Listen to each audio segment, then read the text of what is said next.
Hey everyone, and welcome to Already Cancelled. I am Peter, that is Connor, and we are going to talk about The Leftovers Season 1, Episode 7. It's called Solace for Tired Feet. Full spoilers for the episode, as always. So, I'm not sure the importance of this issue of National Geographic, but I feel like I want to skim through it and see if there's anything in there that's specific relating to this show. I get what you're saying, but that's just I don't care enough about National Geographic to bother. I think that's fair.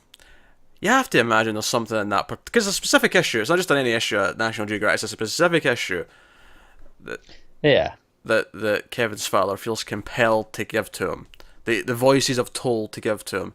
You have to imagine there's something in there. Even if it's not direct in show universe, I feel like anyone who actually goes and looks at that issue, there'll be something thematically in there in that issue. Probably. It's quite a thick issue though. Well, There's sure. a lot of potential for whatever it could be. Would you like to complain to the showrunners and say, "Hey, that issue's a bit thick. Pick something smaller, so I've got an easier time." Yeah, that's it. It's there's something thematic in there. That's probably 60 pages. It's like, well, yeah, there probably is. I feel like that one was picked for a reason. That's all I'm saying. We'll see. I'm sure they'll answer at some point. Well, I'm sure not, they are. I'm not sure they will. No. I don't know if I agree with that statement. So yeah, Kevin's dad gets out of the nut house this episode. He's out roaming around, up to no good, looking for things, hurting people. We learn a little bit more about that. We learn that he actually is kind of violent. We see the effects of it. Poor cop gets his face bashed in. Which, and as he even points out, he always liked me. He was friends with these people. This was his police department not that long ago. Yeah.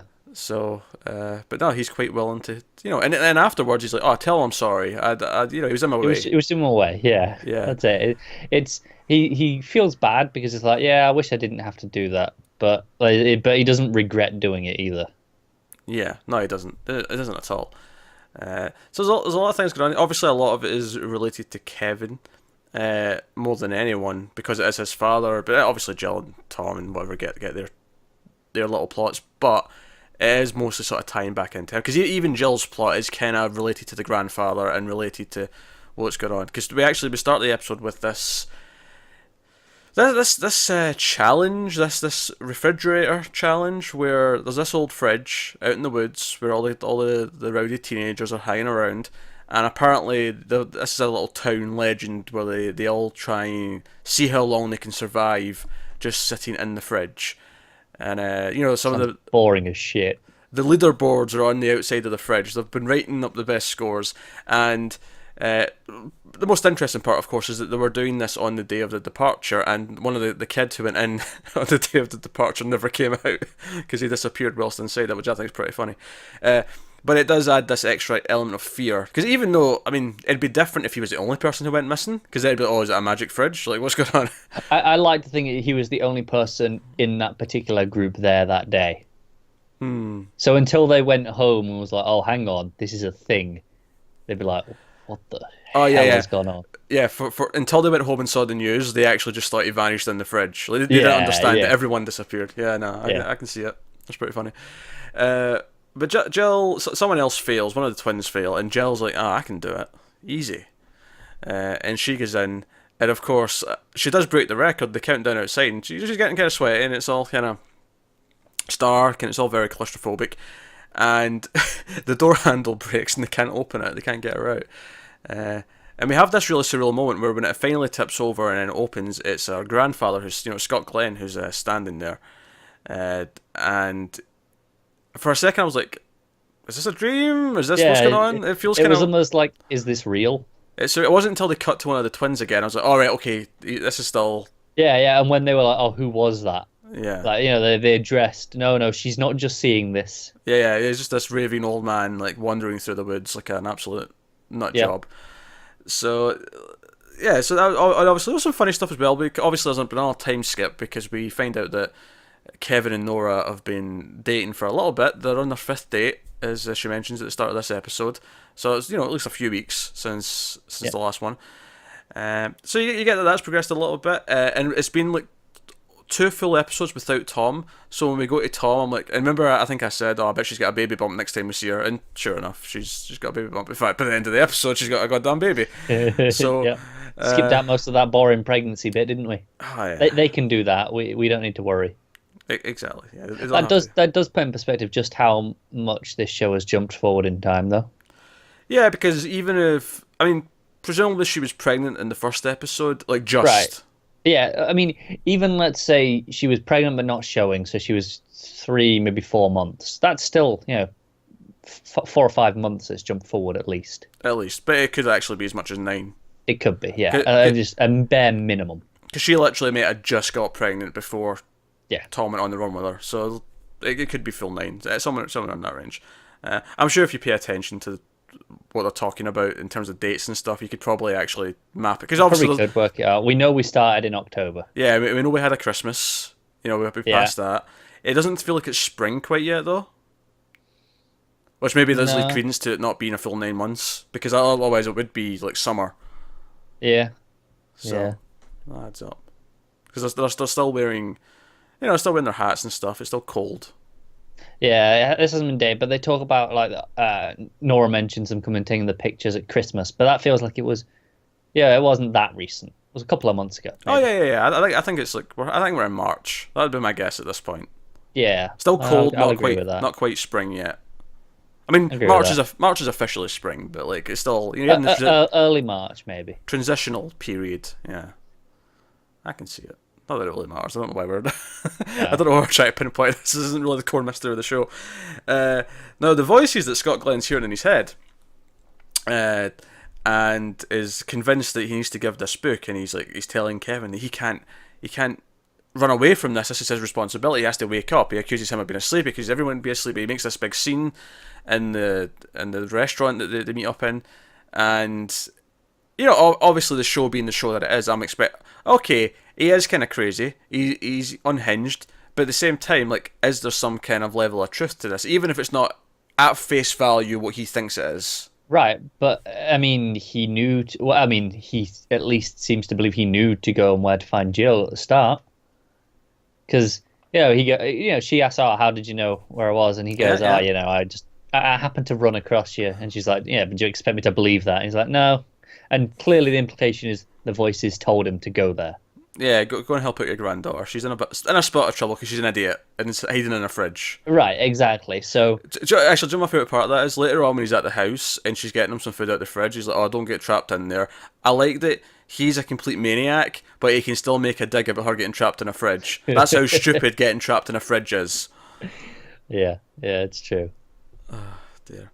You get quite quickly the reason why he's in the backyard at all is he's trying to get that money that's in the, because we know he needs money. He needs $200 to buy this back issue of National Geographic, and you get the sense that that's probably why he's in the backyard. And obviously later on, Kevin goes out and notices the stone that can get picked up and goes in, and that leads him to Ma, which leads him to his dad, and that's kind of the investigative part of the show goes. Obviously, there's a bit in the middle where he does actually have his father, and his father runs off through the sea of the GR. And there's that great thing where Kevin knocks down Patty, not intentionally, but he knocks her down as he's running past her, and then as he walks past, he completely ignores Laurie. Laurie's just like, which is again, it actually nicely complements the opening of the episode, because actually the very first scene, Laurie's out taking down those posters. Matt's been putting up posters with Gladys's face on it, saying "Save them," like everyone should try and help and bring them back to the land of the living. And they're taking and we learn later on that they've written "don't" on it, and they're protesting with that. Yeah. But she's out doing that, and Jill's across the street. Just she's with Amy and the twins, and they're getting some food or whatever they're doing, the supplies. And there's that small moment where she does look over, and Jill does stop and pays attention, and is kind of emotionally affected by the fact that she's seeing her. Whereas Kevin's now at the point where he's willing, I'm just going to.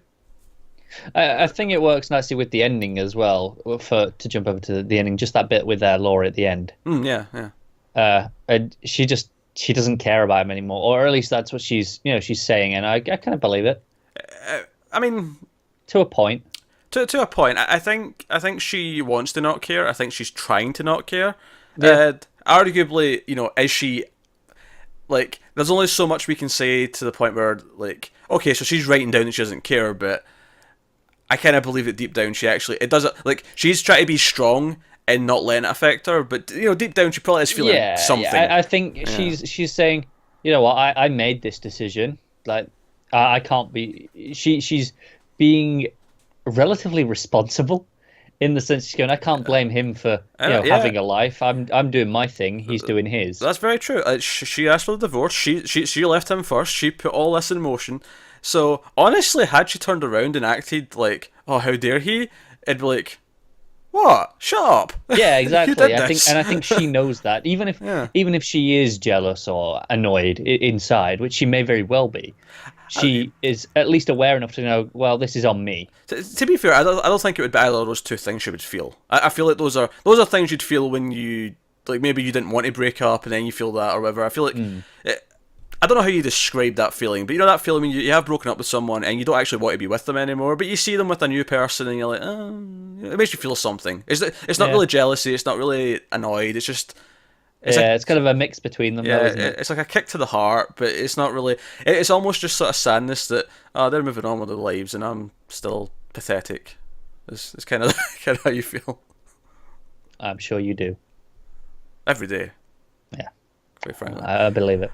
But no, so that's that was the Laurie stuff, really. But Jill, of course, she has that moment.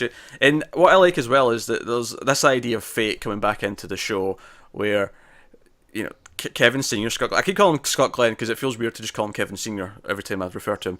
But he tries to give them the book, he gives them the magazine, and it leads to the whole occasion where he goes back to the hospital.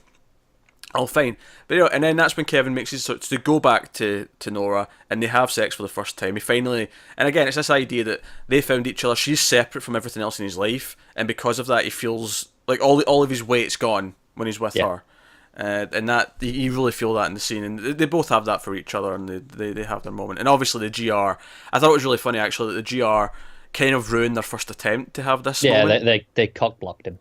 Bluntly they cock blocked him, but.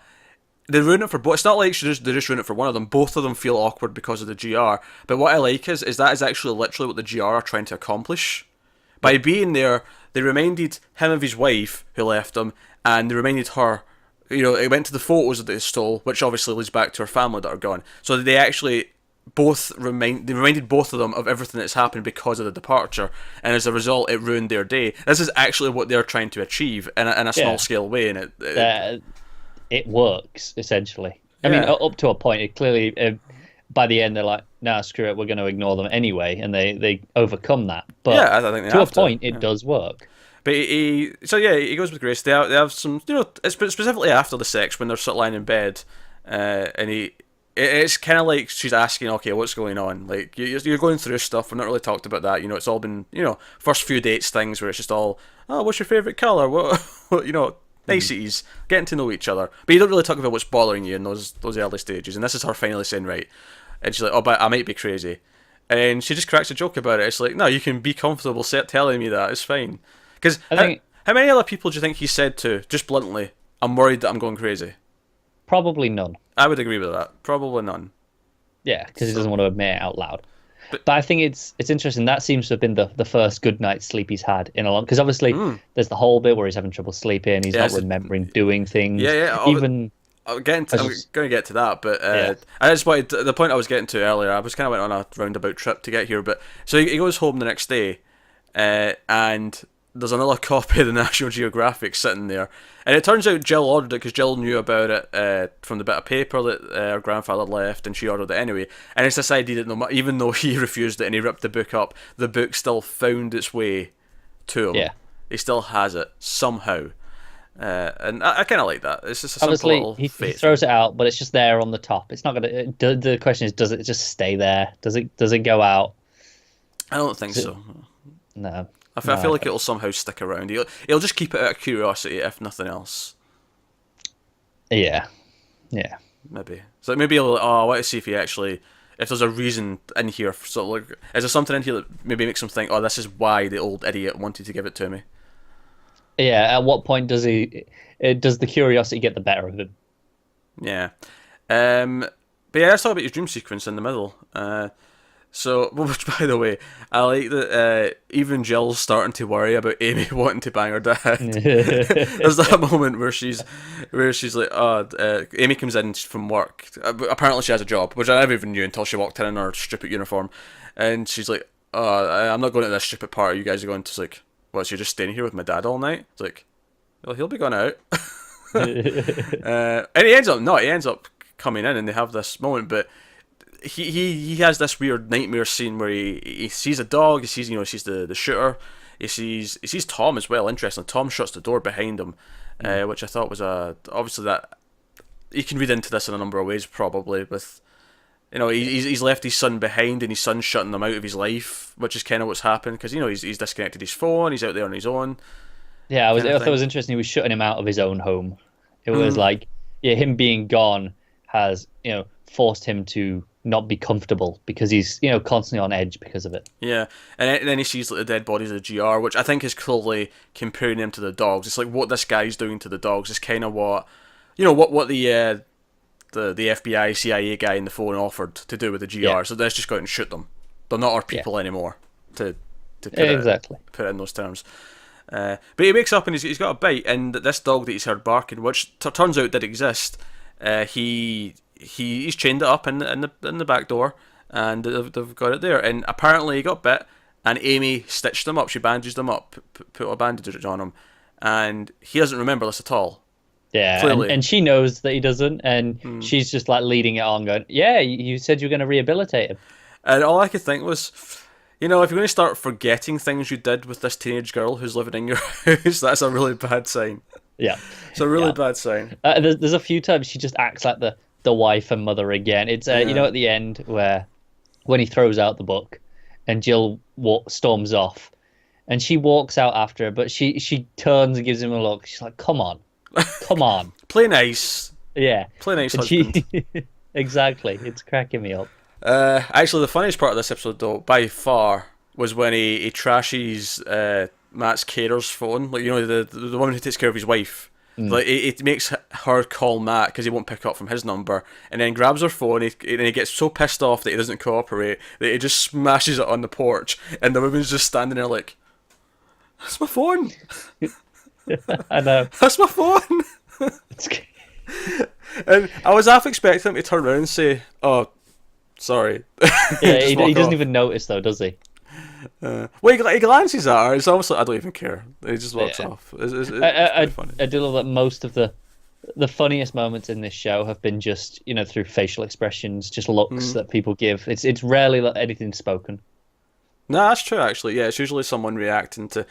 Often it's Kevin reacting to shit around him. That's usually pretty funny. That said, the funniest thing in the whole show so far was a line. Which one?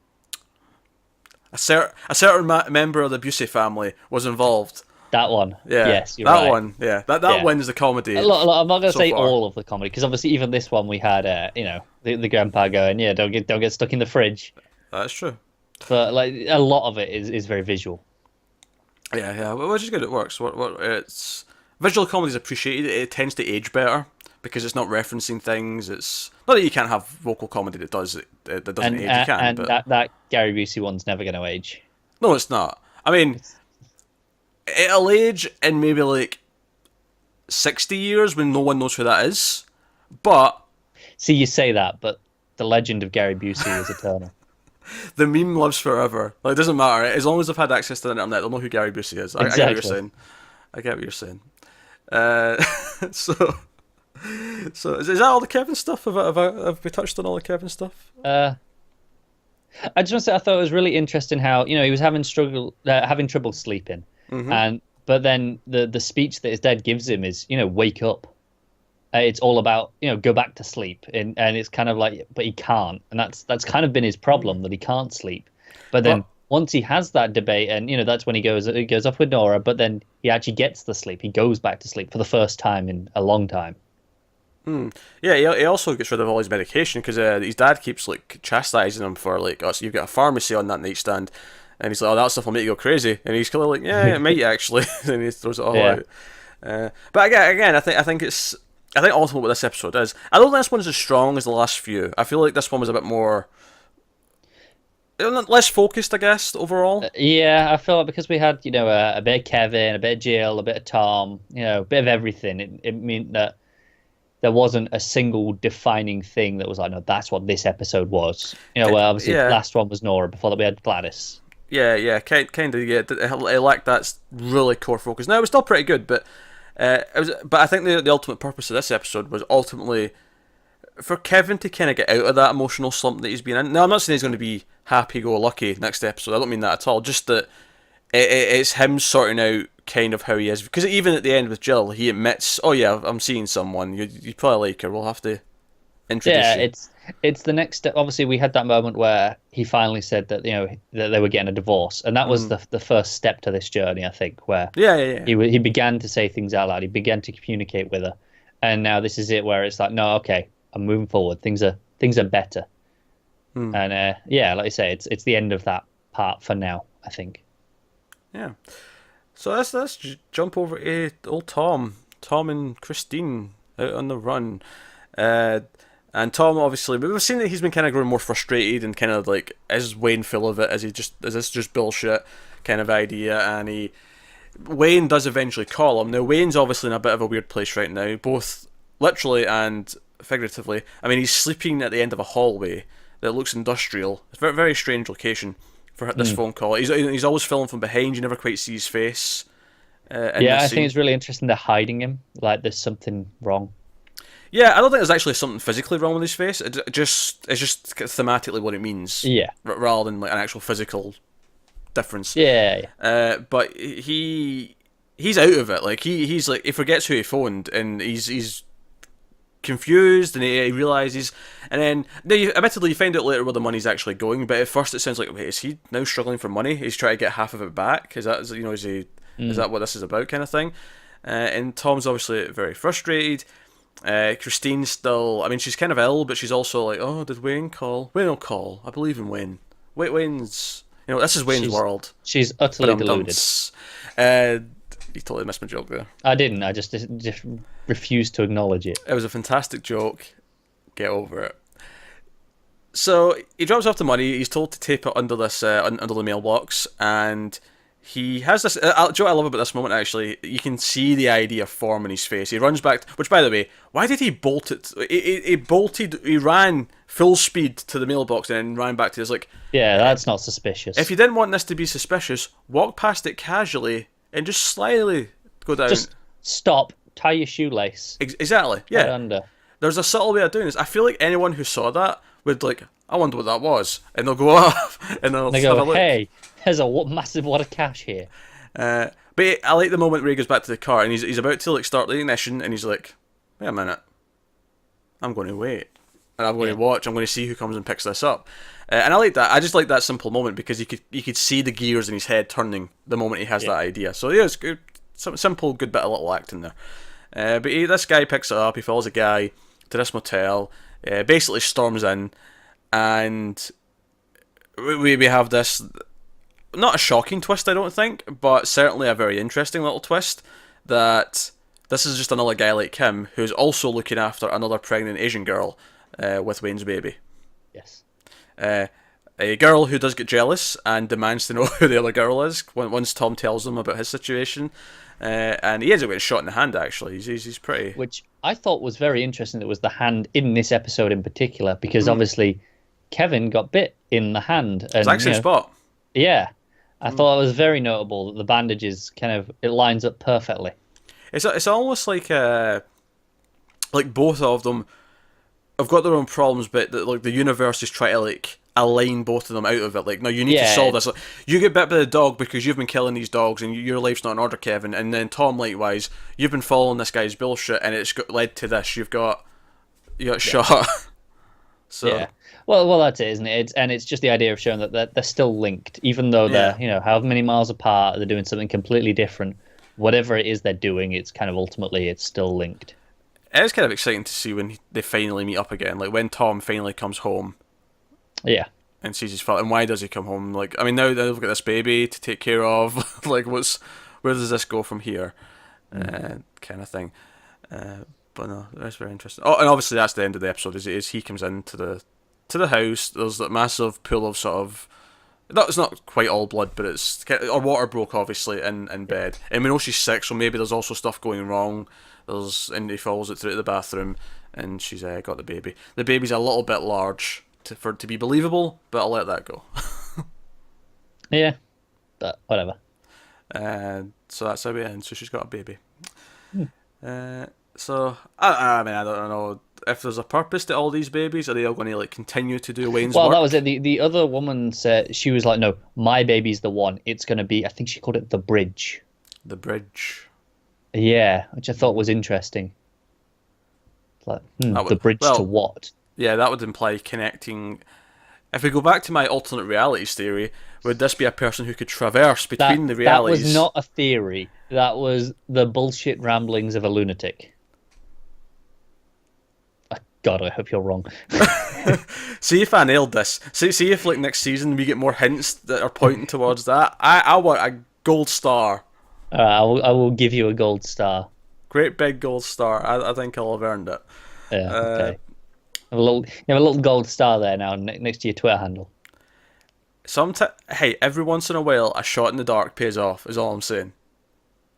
Yeah. Every once in a while. But no, that was episode 7 of Leftovers. Oh, I just want to say that about the dog. The whole point was, he was saying he was going to rehabilitate it. Yeah. And to go back to the whole, the dogs representing society. It's kind of like this whole, if he can, it's a way of proving that society can get better. We can, it can improve. Yeah. If not the GR specifically, then just in general, everyone. Yeah. Right. So I think it'll be really interesting to see if he succeeds or fails with this dog now. And how much effort he puts in as well. I think he'll put a lot of effort in. I feel like that's that's what I mean. But as of right now, he's basically forgotten it exists until he's reminded. Well, that's earlier on in the episode, though. Like, has he forgotten it existed at the end? Well, yeah, because Amy says, "Oh, aren't you going to feed that?" That's earlier. That's earlier. Is that early?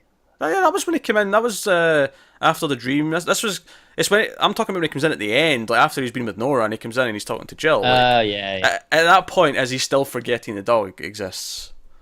Is that his state of mind at that point? Yeah, I'm not sure. Because now that his head's clear, like. Yeah, he gives it the meat, but he's very he just does it. There's nothing to it though, is it? It's just a cold action. Sure, it's a cold action. I don't know. I'm just looking into it. He's scared he's going to get his hand bit off, but he's being careful. That is fair. He's being careful. I think the metaphor with the dog's fine. I don't think there's much point in predicting how much attention he's going to give the dog right now. We'll see. Yeah. And given that we have time jumps in this show, it wouldn't surprise me if we just jumped ahead, and then next episode the dog's lying in his bed, like snoring next to him. That's true. Although I will be disappointed if that's the case. Alright, there you go. That's episode 7 of Leftovers. Let us know what you thought of the episode in the comments below. Like, subscribe, all that stuff. Get us on Twitter at mailed_fuzz for channel updates. Go head over to patreon.com/mailedfuzztv. Check out some of the bonuses you can get if you want to support the channel. But that is us. So thank you once again for watching. We'll see you next time. Goodbye, guys.